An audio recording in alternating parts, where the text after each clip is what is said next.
Assalamualaikum warahmatullahi wabarakatuh dan salam sejahtera. Terlebih dahulu saya kenalkan diri saya, Muhammad Azhar bin Ismail, pensyarah di Jabatan Pelancongan dan Hospitality Politeknik Tuanku Syed Sirajuddin. Terima kasih peluas atas peluang yang telah diberikan kepada saya untuk membentangkan kajian ringkas yang telah dilakukan oleh saya dan juga dua orang rakan saya yang lain, iaitu Puan Nur Zakiah Muhammad Bakhari dan Cik Ahmad Firdaus bin Muhammad Hanafiah. Bagi latar belakang kepada kajian ini, kita kenalkan dulu apa itu kod E. Kod E adalah satu kod yang digunakan pakai sebagai rujukan penggunaan bahan aditif di dalam penghasilan produk makanan. Kod E ini telah digunakan secara meluas yang mematuhi piawaian antarabangsa di mana huruf E yang digunakan adalah merujuk kepada Eropah ataupun Europe bagi menunjukkan tempat asal usul penggunaan kod E ini. Pihak yang bertanggungjawab mengawal kod ini adalah Lembaga Keselamatan Makanan.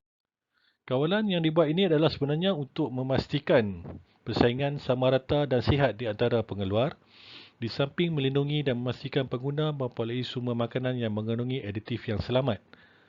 Kod E yang menjadi isu dan bualan yang sangat meluas adalah E471, iaitu sumber bahan aditif makanan yang berasas ke sumber haiwan dan juga tumbuhan.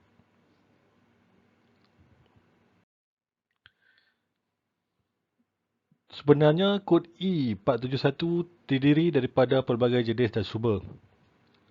Tujuan penulisan ini dihasilkan adalah untuk menyampaikan serta memberikan informasi yang tepat berkaitan kepada masyarakat supaya tahu bahawa tidak semua kod E471 adalah tidak halal, walaupun tak semua juga kod E471 datang dari sumber yang halal.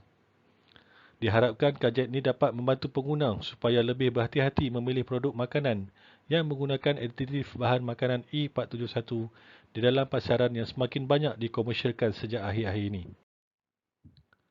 Untuk pengenalan, kita renungkan sebentar firman Allah di dalam surah Al-Baqarah ayat 173 yang bermaksud, sesungguhnya Allah hanya mengharamkan bagimu bangkai, darah, daging babi dan binatang yang ketika disembelih disebut namanya selain pada Allah. Tetapi barang siapa dalam keadaan terpaksa memakannya, sedang dia tiada menginginkannya dan tidak pula melampaui batas, maka tidak ada dosa baginya. Sesungguhnya Allah Maha Pengampun lagi Maha Penyayang. Di dalam ayat ini dengan jelas dan terang bahawa Allah telah mengharam kita menggunakan ataupun memakan apa juga bangkai, darah, daging babi dan binatang yang tidak disembelih atas nama Allah. Semua kita tahu makanan adalah kebutuhan asas dan sebagai pengguna Muslim, kita terikat dengan peraturan dan suruhan dalam memastikan satu halal dan haram sesuatu produk. Di dalam isu ini, kod E merupakan satu isu yang telah lama menjadi polemik dan bualan di dalam masyarakat, khususnya masyarakat Islam. Kod ini sebagai bahan ramuan tambahan atau aditif seperti pewarna dan perisai tambahan yang telah dimasukkan dalam makanan dengan kuantiti yang amat sedikit dengan sengaja tetapi adalah selamat untuk dimakan atau digunakan. Ia juga berfungsi untuk membantu serta memberi kesan fungsi teknologi seperti membagi kualiti, rasa, warna, konsistensi, bau, memanjang jangka hayat makanan dan menambahkan keenakan makanan. Bahan ramuan berasaskan kod E ini diperolehi daripada sama ada sumber haiwan atau tumbuhan.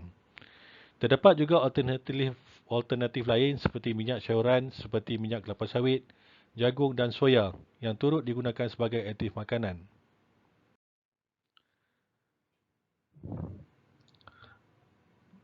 Bahan-bahan ramuan yang termasuk di dalam klasifikasi kod E ini sebenarnya telah lulus ujian keselamatan dan ianya telah digunakan di negara kesihatan Eropah. Sistem penomoran ini telah disesuaikan untuk kegunaan antarabangsa oleh Suruhanjaya Codex Alimentarius. Setiap bahan ramuan tambahan mempunyai identifikasi tersendiri. International Numbering System ataupun INS mengekalkan nombor yang sama bagi setiap jenis bahan ramuan tambahan tetapi tanpa menggunakan huruf E. Terdapat juga bahan ramuan tambahan yang 100% halal dan ada yang termasuk dalam kategori syubhah.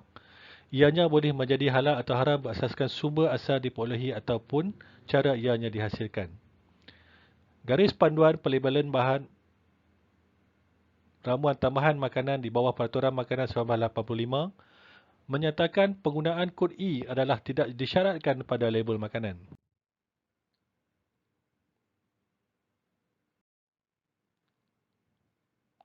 Di Malaysia, badan yang bertanggungjawab untuk mengesahkan halal atau tidak sesuatu bahan aditif adalah terletak di bawah bidang kuasa Jabatan Kemajuan Islam Malaysia, iaitu JAKIM, yang melalui ujian yang dijalankan di Jabatan Kimia Malaysia. Manakala bagi kategori kumpulan tidak kritikal merupakan barang yang berasaskan sumber daripada tumbuhan.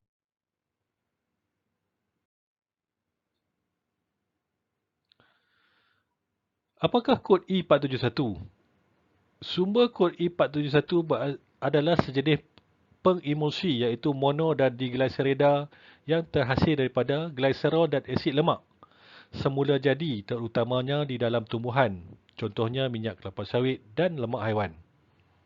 Ramuan itu secara umumnya ialah sebatian daripada pelbagai bahan dengan kandungannya hampir sama dengan lemak semula jadi yang boleh dihadam.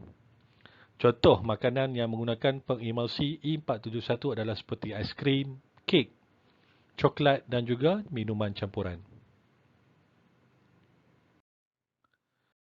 Sebagai pengguna perlulah peka jenis aditif makanan yang telah digunakan dan hendaklah menggunakan sumber yang telah disahkan halal oleh pihak JAKIM.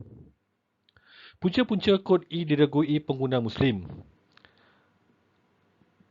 Kod E sebenarnya telah menjadi satu pantang ataupun diragui kesahihan halalnya oleh pengguna Muslim yang mengatakan setiap produk yang mempunyai kod E471 pada label makanan adalah kod yang menyatakan produk tersebut mengandungi lemak kizir. Penyebaran maklumat palsu seperti ini ataupun maklumat sumber dari ahli yang diregui latar belakang pengetahuannya menyebabkan perkara ini menjadi lebih buruk. Kecanggihan teknologi dan kepantasan penyaluran informasi menyebabkan berita palsu seperti isu kod E471 ini merebak lagi dengan lebih pantas dan meluas.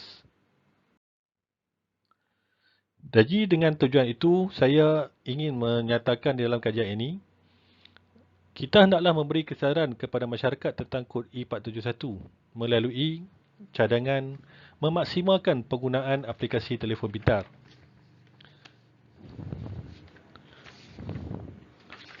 Aplikasi telefon pintar adalah aplikasi yang boleh dimuat turun ke dalam pelbagai peranti atau gadget pintar seperti smartphone dan tablet. Statistik oleh Apple Store menunjukkan 2.5 bilion aplikasi telah dimuat turun di seluruh dunia pada tahun 2013. Peluang ini sebenarnya perlu digunakan sepenuhnya untuk mengecilkan dan menutup ruang salah faham tentang isi yang kita bincangkan tadi. Selain itu, kita boleh cadangkan supaya pihak pengguna sentiasa membuat semakan, terutamanya pengguna Muslim, supaya mempunyai rasa tanggungjawab untuk menyimak dan mengenal pasti kesahihan apa juga maklumat yang telah disebarkan. Tujuannya adalah untuk memastikan rantaian penyebaran maklumat atau kabar angin sesuatu isu yang tidak benar dapat diputuskan dengan lebih berkesan. Kempen berterusan daripada pihak kerajaan juga amat digalakkan untuk memberi maklumat kepada pengguna berkaitan dengan kod E supaya masyarakat lebih berhati-hati dengan produk yang ingin dibeli. Di samping mendapat maklumat yang lebih akurat atau tepat daripada pihak yang sepatutnya.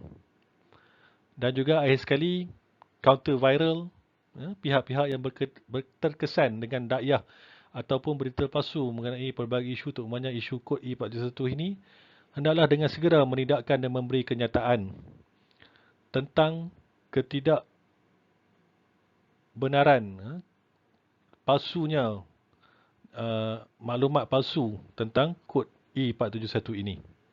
Sebagai kesimpulan, isu yang berlaku ini adalah disebabkan kurangnya kesedaran di kalangan masyarakat untuk memeriksa maklumat yang telah didapati. Okay.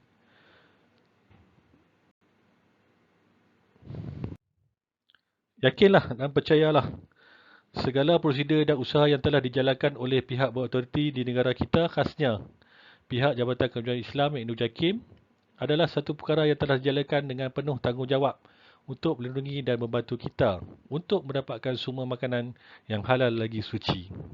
Sekian dari saya. Terima kasih.